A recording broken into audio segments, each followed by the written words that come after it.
How to buy Pyramids token. So this token came under the symbol of Giza. Now before we start, this is not financial advice. I'm not a professional or economic expert, so before investing in any project that you find on my channel, please do your own research. Now also there is a referral code down in the description. You can get free money rewards on crypto with the best referral code. Simply goes below. Find your account, enjoy the benefits, check them out in the description. Now before going on buy this token, make sure to check their account and keep following their updates about this token, and don't forget to go and engage with their community. As you can see, they have 637 members there. So as you can see, this token is available on the screener. It's created 3 days ago and increased by 300% in less 24 hours.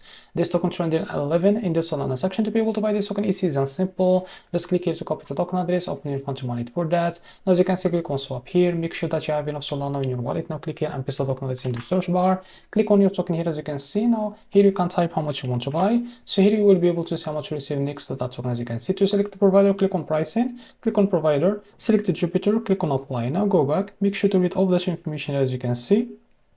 And now here click on swap and you will be able to redirect to the Jupiter provider page to be able to buy this token. So this is how to buy Giza token. If you found this very helpful, please like and subscribe. See you next video.